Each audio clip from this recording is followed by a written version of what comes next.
Hello students, welcome to simply learn UPSC channel. आज के दिन के अखबार में देखिए, पहला आर्टिकल जो है वो चाइना के स्टेटमेंट के बारे में है। जब जीपी से प्राइम मिनिस्टर मोदी मिले ब्रिक्स के साइडलाइंस पे, इंडिया ने बोला कि इंडिया ने डिटेल बात किया, एग्री किया कि हम लोग एलएसी पुल बैक करेंगे। पर चाइना इसी पे साइलेंट रहा और अपना ओल्ड स्टैंड को कंफर्म किया। तो इससे दिक्कत पैदा हो गया। अब इसमें लोग बोल रहे थे कि इंडिया के चाहने से हम लोग मुलाकात किए, इंडिया चाह रहा था हम लोग मुलाकात करें, पर इसमें डिप्लोमेट्स में आपस में बातचीत चालू हो गया, मेन मुद्दा से लोग भटक गए।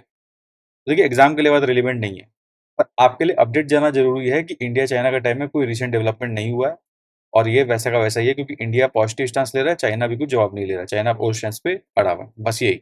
अब देखिए, सेकंड आर्टिकल है कि सेबी ने सुप्रीम कोर्ट को बताया कि जो एफपीआई जो अदानी ग्रुप में इन्वेस्ट करके रखे थे, उनके ओनर्स को 12 ओनर्स को ट्रैक किया जा रहा है सेबी द्वारा। क्योंकि हाइडेनबर्ग का एक रिपोर्ट आया था जिसमें इशू प्रेजेंट किया गया था अदानी पे, तो उसके ऊपर सेबी ने इन्वेस्टिगेशन स्टार्ट किया था। अब ये चीज क्यों रेलिवेंट है? देखिए, रेलिवेंट ये है कि टैक्स हेवन्स के बारे में बात चल रहा है कि एफपीआई में जो लोग इन्वेस्ट करते हैं ना, उनके ऊपर कोई उनका वेरिफिकेशन से भी नहीं करता अपने एंड से, मैक्सिमम लोग पी नोट से इन्वेस्ट कर सकते हैं। तो कई बार इंडियन कंपनीज या फॉरेन कंपनीज भी क्या करती हैं, एक टैक्स हेवन पे जाके अपना कंपनी शेल कंपनी खोल लेती है, फिर उसके थ्रू पैसा जो है डाइवर्ट करती है इंडिया के अंदर, पी नोट्स के थ्रू। क्योंकि वो लोग नहीं चाहते, वो लोग सेबी के थ्रू वो लोग अकाउंटेबल हो, रेगुलेट हो सेबी से। तो इस कारण से प्रॉब्लम आता है। उसी प्रॉब्लम के कारण ये इशू हुआ है। टैक्स हेवन का बात चल रहा है यहाँ पे, क्योंकि टैक्स हेवन रजिस्टर अलाउ करती है फॉरेन एंटिटीज को अपने जुरिस्डिक्शन में, जो कि केवाईसी नॉर्म उनका काफी हल्का होता है।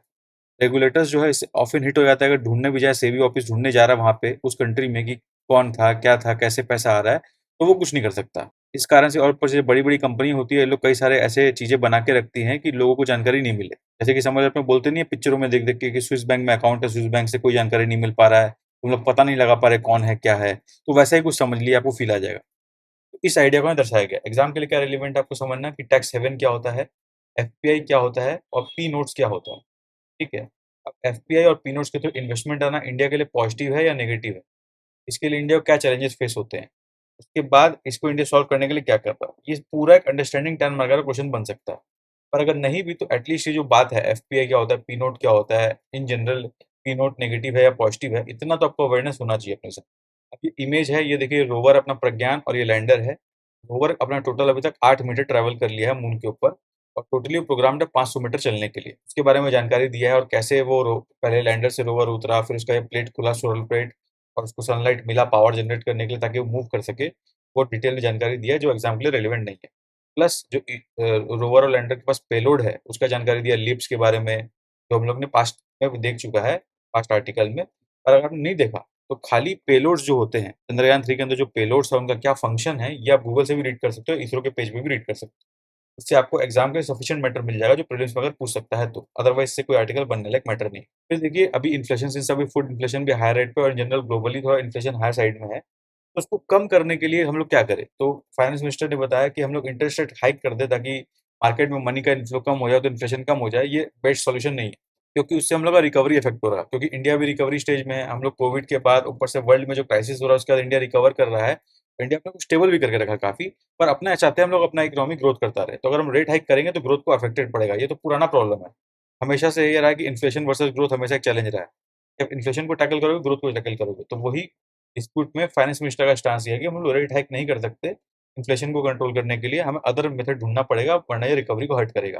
तो ये समझ सकते हो आप कॉन्सेप्चुअली, क्योंकि इसके ऊपर क्या है, इकोनॉमी में खासकर प्रीलिम्स में ट्रेंड बेस्ड क्वेश्चन बहुत आता है।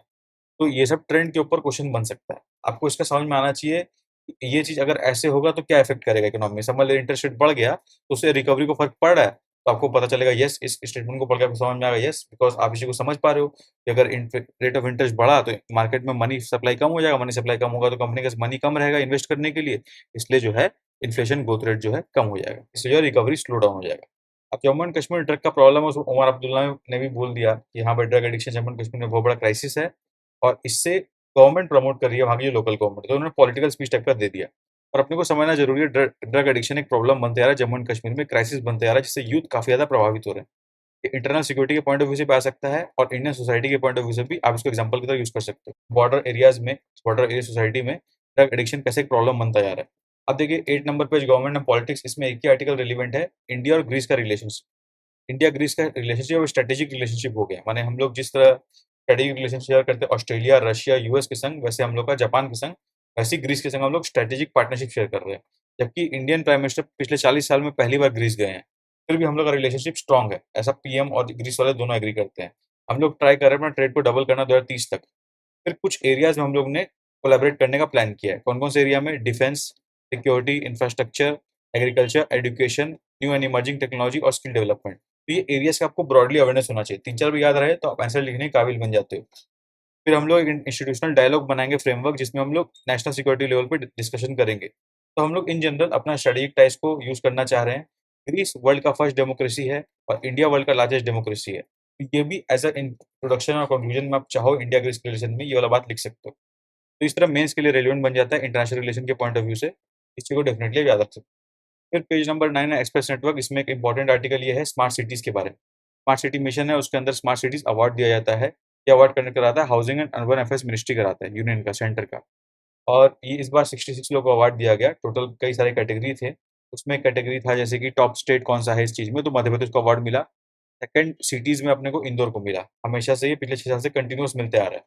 सेकंड सिटीज़ में आया सूरत और आगरा, सेकंड थर्ड में। स्टेट में सेकंड आया तमिलनाडु और थर्ड प्राइज़ टाई हुआ राजस्थान, उत्तर प्रदेश में। ठीक है? तो ये एटलीस्ट इतना डेटा आपको याद रहना चाहिए। ये जो अवार्ड्स कैसे दिया जाता है? बेस्ड ऑन देयर रैंकिंग्स, जो स्टेट का रैंकिंग्स होता है, उनके प्रोजेक्ट्स के प्रोग्रेस पे और उनके प्रोजेक्ट के आउटकम और प्रेजेंटेशन पे। ये तीनों मिला के इसका रिजल्ट का डिसीजन होता है और मध्य प्रदेश इंदौर ने बहुत बेटर परफॉर्म किया इस बार। फिर एक्सप्लेन पेज में जो कि टेलीग्राम ग्रुप में शेयर करूँगा, इसमें 2 आर्टिकल रिलेवेंट बनता है। आपको मैंने बताया था नेशनल करिकुलम फ्रेमवर्क जो है एजुकेशन के लिए इंडिया में रिवाइज़ करके रिलीज़ किया गया। इसमें प्रोविज़न ये था लैंग्वेज वाला, कि जो 9 से 10 तक आपको 3 लैंग्वेजेस पढ़ने होंगे, इसमें 2 लैंग्वेज इंडियन होना चाहिए। सिमिलरली 11th और 12th में आपको 2 लैंग्वेज पढ़ने होंगे, जिसमें 1 लैंग्वेज इंडियन होना चाहिए। ऐसा कुछ प्रोविज़न था। उसी के बाद एक जनरल इन्होंने पूरे की प्रपोज़ल्स जो दिए गए हैं उस फ्रेमवर्क में, उसको डिस्कस किया है यहाँ से यहाँ तक। तो ये वाला पार्ट डेफिनिटली रीड कर लीजिए, जो सम की प्रपोज़ल्स दिए। उसके बाद लास्ट वाला पढ़ सको तो व्हाट हैपेंस नाउ रीड कर सकते हो, पर ये वाला पढ़ने की ज़रूरत नहीं। ये टेलीग्राम ग्रुप में शेयर करूँगा, उसको डेफिनिटली रीड कर लीजिएगा आप लोग। फिर why is Japan releasing Fukushima water and is it safe? Fukushima क्या है? जापान का न्यूक्लियर प्लांट था, अभी काफ़ी टाइम से आइडल पड़ा है। तो वहाँ का पानी अभी जापान फ़िल्टर करके रिलीज़ कर रहा है। तो ये बहुत टाइम से न्यूज़ में है कि वहाँ पे सी कैसे इम्पैक्टेड हो जाएगा। चाइना ने तो इस चक्कर में वहाँ का फिश लेना इम्पोर्ट करना ही बंद कर दिया है। बट ऑब्वियसली चैलेंजेस हो सकते हैं, क्योंकि बहुत सारा poisonous chemical, radio active elements भी मिक्स हो सकता है। तो इसलिए कंसर्न को समझते हुए ये आर्टिकल रेलेवेंट बनता है, ठीक है? 10 मार्कर में क्वेश्चन बन सकता है, चाहे तो डिज़ास्टर मैनेजमेंट के अंदर। बट अगर क्वेश्चन नहीं भी बनता है, तो ये अंडरस्टैंडिंग आपको ऐसे में रेलेवेंट बन सकता है। और इन जनरल आपका प्रीलिम्स में भी न्यूक्लियर रिएक्टिविटी के ऊपर ये लोग इनडायरेक्ट क्वेश्चन पूछ सकते हैं। ठीक? तो आपको क्या चीज़ समझना ज़रूरी है इसमें, कि वाटर क्यों रिलीज़ किया जा रहा है, पहला ये वाला पढ़ लीजिएगा ताकि आपको कॉन्टेक्स्ट समझ में आ जाए। फिर how is the water filtered? ये मोस्ट इम्पोर्टेंट है। इसमें एक टेक्नोलॉजी का नाम दिया है एडवांस्ड लिक्विड प्रोसेसिंग सिस्टम। ये प्रीलिम्स में आपका स्टूडेंट बन सकता है इसके बारे में। इसका आपका अंडरस्टैंडिंग क्लियर होना चाहिए। फिर क्या ये वाटर सेफ है? तो फिर इंटरनेशनल एटॉमिक एनर्जी एजेंसी ने क्या बताया इस बारे में, उसका आप ओपिनियन आप सुन लेंगे और जापान ने क्या बताया ओपिनियन सुन लेंगे, तो आप समझ जाएँगे सेफ है कि नहीं सेफ। तो दिस वाज़ इट। और इन जनरल हम लोग का डिस्क्रिप्शन बॉक्स में मैंने जो सिंपली लर्न यूपीएससी कुछ कोर्सेज़ चलाती है, उसकी जानकारी शेयर किया है। अगर आपको उसमें इंटरेस्ट हो तो आप भी एनरोल कर सकते हो, ताकि आपका प्रिपरेशन भी बेस्ट हो सके प्रीलिम्स 2024 के लिए। आज के न्यूज़पेपर में ये सब चीज़ रिलेवेंट थी एग्जाम के पॉइंट ऑफ व्यू से। आई होप आपको ये रीडिंग अच्छा लगा हो। If you like this initiative, channel को लाइक करें, सब्सक्राइब करें। तब तक के लिए best wishes for the examination.